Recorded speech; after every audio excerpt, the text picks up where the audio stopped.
Hello! നമുക്ക് ഏറ്റവും ഇഷ്ടമുള്ളൊരു വിഭവമല്ലേ എരിശ്ശേരി എന്ന് പറയുന്നത് സദ്യയിലത്തെ. എനിക്ക് ഭയങ്കര ഇഷ്ടമാണ് കേട്ടോ. കുറച്ചും കൂടി മധുരമായതുകൊണ്ട് അതിന് ഭയങ്കര ടേസ്റ്റാണല്ലേ. പൈനാപ്പിളിൻ്റെ പച്ചടിയും ഭയങ്കര രസമാണ്. അപ്പം നമുക്ക് ഇന്ന് എരിശ്ശേരി ഉണ്ടാക്കിയാലോ? അത്ര മെനക്കെട്ട പണിയൊന്നുമല്ല. ഒരു കുറച്ച് നേരം അതിന് വേണ്ടിയിട്ട് മാറ്റി വയ്ക്കുകയാണെന്നുണ്ടെങ്കിൽ നല്ല എരിശ്ശേരി കഴിക്കാം കേട്ടോ. അപ്പം നമുക്ക് ഉണ്ടാക്കാം.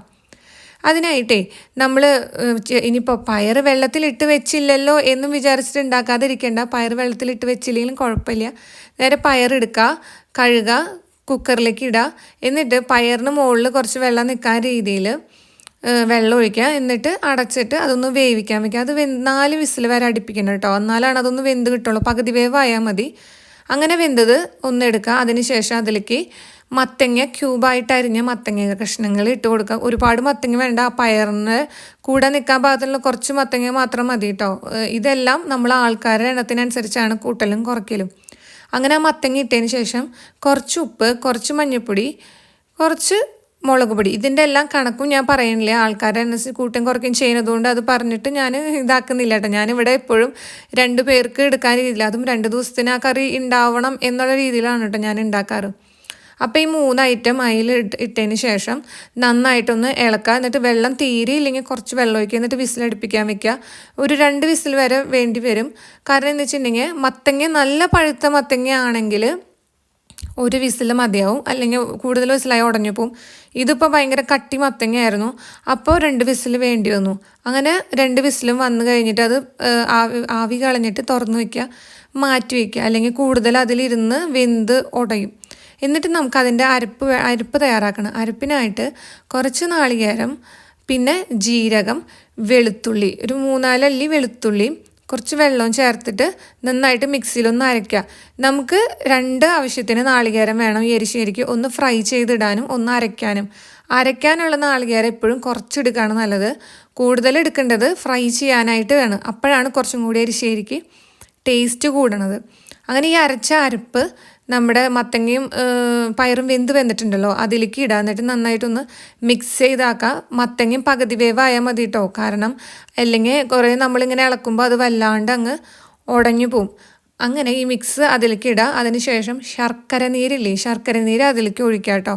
ഭയങ്കര മധുരമുള്ള മത്തങ്ങയാണെങ്കിൽ ഈ മധുരം അഡീഷണലായിട്ട് ഇടണ്ട. കാരണം ഓവർ മധുരമാവും. ഇതിലൊട്ടും മധുരമില്ലാത്തൊരു മത്തങ്ങയാണ്. അപ്പോൾ കുറച്ച് മധുരം അതിലേക്ക് വേണം. അപ്പം ഞാൻ എപ്പോഴും ശർക്കര കൊണ്ടുവന്ന് കഴിഞ്ഞിട്ടുണ്ടെങ്കിൽ ഇങ്ങനെ മെൽറ്റാക്കി വെക്കും. കാരണം അത് ഈസി പരിപാടിയാണ്. അതുകൊണ്ടാണ് കേട്ടോ അങ്ങനെ ചെയ്യണത്. കാരണം ഇവിടെ കിട്ടുന്ന ശർക്കര എന്ന് പറയുന്നത് ഭയങ്കര വലിയ ശർക്കര. അപ്പം നമ്മൾ എന്താവശ്യത്തിന് എടുക്കുകയെന്ന് വെച്ചാൽ ഇത് തല്ലിപ്പൊട്ടിച്ച് നിൽക്കേണ്ടി വരും. അതാണെങ്കിൽ പൊട്ടിക്കാനായിട്ട് കിട്ടൂല. അപ്പം ഞാൻ ചെയ്യണതെന്ന് വെച്ചിട്ടുണ്ടെങ്കിൽ ഇങ്ങനെ ശർക്കര കൊണ്ടുവന്ന് കഴിഞ്ഞിട്ടുണ്ടെങ്കിൽ ഇങ്ങനെ മെൽറ്റാക്കിയിട്ട് ഒരു ചില്ല് കുപ്പിയിലാണ് ഞാൻ വയ്ക്കാറ്. ചില്ല് കുപ്പിയിൽ ഒഴിച്ചിട്ട് അപ്പം തന്നെ ഒഴിച്ച് വെച്ചിട്ട് ഫ്രിഡ്ജിൽ വെച്ചാൽ മതി. അതിന് യാതൊരു പ്രശ്നവും ഞാൻ ചെയ്തിട്ട് ഇന്നേ വരെ വന്നിട്ടില്ല കേട്ടോ. അങ്ങനെ ശർക്കര നീര് ഒഴിക്കുക, അതൊന്ന് മിക്സ് ചെയ്ത് മാറ്റി വയ്ക്കുക.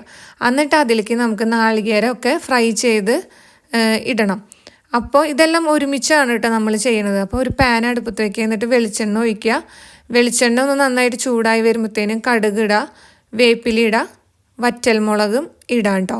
ഇത് 3 ഇട്ടതിന് ശേഷം പെട്ടെന്ന് തന്നെ തീ ഓഫ് ചെയ്യുക. കാരണം കടുകൊക്കെ പെട്ടെന്ന് പൊട്ടിത്തീരും. പിന്നെ നമ്മളല്ലെങ്കിൽ ബാക്കി എല്ലാ സംഭവങ്ങളും ഇടുന്ന സമയത്ത് പെട്ടെന്ന് അല്ലെങ്കിൽ കരിഞ്ഞു പോവുകയാണ് ചെയ്യുക. അപ്പോൾ തീ ഒന്ന് ഓഫ് ചെയ്യുക, അല്ലെങ്കിൽ ഒന്ന് കുറയ്ക്കുക. എന്നിട്ട് നാളികേരം ഇട്ടതിന് ശേഷം പതുക്കെ ഒന്ന് തീ ഓൺ ചെയ്ത് വന്നാൽ മതി. അല്ലെങ്കിൽ ഭയങ്കരമായിട്ട് കരിഞ്ഞു പോകും. അങ്ങനെ അതായതിന് ശേഷം പിന്നെ നമ്മൾ നാളികേരം ഇട്ട് കൊടുക്കുക അതിലേക്ക്. എനിക്ക് ഇപ്രാവശ്യം കിട്ടിയ നാളികേരം ഞങ്ങൾക്ക് ഇവിടെ ഫ്രോസനാണ് കിട്ടുക.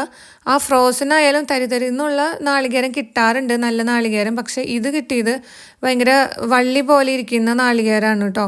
അത് ഒട്ടും അങ്ങോട്ട് ഇതിന് സ്യൂട്ടായില്ല. ഈ കറികൾക്ക് വരുമ്പോൾ ഒട്ടും സ്യൂട്ടായില്ല. പിന്നെ അത് മിക്സിയിൽ അടിച്ചിട്ട് വേണം പിന്നെ ഫ്രൈ ചെയ്യാൻ. അങ്ങനെയൊക്കെ ആകുമ്പോൾ കുറച്ചും കൂടി ബുദ്ധിമുട്ടെന്ന് മാത്രമല്ല, പക്ഷേ ആ ടേസ്റ്റ് അങ്ങ് മാറിപ്പോവും. അപ്പം ഞാൻ എന്ത് ചെയ്തു, വേറെ ഒന്നും ചെയ്തില്ല, അതങ്ങനെ കിടക്കട്ടെ എന്ന് വിചാരിച്ചു. പക്ഷെ തരി നാളികേരമാണ് എപ്പോഴും നല്ലത്. അങ്ങനെ നന്നായിട്ട് ഫ്രൈ ചെയ്ത് നല്ല ഗോൾഡൻ കളറാവുന്ന സമയത്ത് ആ മിക്സ് എല്ലാതും നമ്മുടെ എരിശ്ശേരിയിലേക്ക് ഇട്ട് കൊടുക്കുക.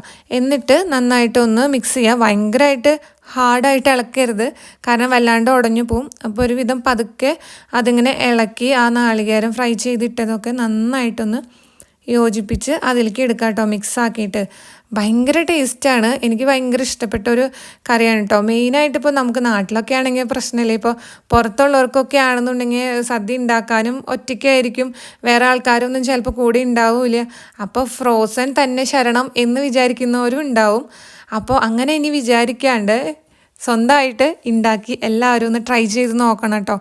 അത്രയ്ക്ക് മെനക്കെട് പിടിച്ച പരിപാടിയൊന്നുമല്ല. നമ്മൾ കുറച്ച് നേരം ഒന്ന് അതിന് മാറ്റി വെച്ച് കഴിഞ്ഞാൽ നല്ല അടിപൊളി എരിശ്ശേരി നമുക്ക് ഈ സദ്യയുടെ കൂട്ടത്തിലൊക്കെ കഴിക്കാൻ പറ്റൂട്ടോ. അപ്പോൾ ഫ്രോസൺ വാങ്ങിക്കാം എന്ന് ചിന്തിച്ചിരിക്കുന്നവരൊക്കെ അതിൽ നിന്നും മാറിയിട്ട് വീട്ടിൽ 1 2 3 കറി ആയാലും മതി, അങ്ങനെ ഉണ്ടാക്കാനായിട്ട് ട്രൈ ചെയ്യണം കേട്ടോ. നല്ല എളുപ്പമാണ്, കഴിക്കുക നല്ല ടേസ്റ്റാണ്.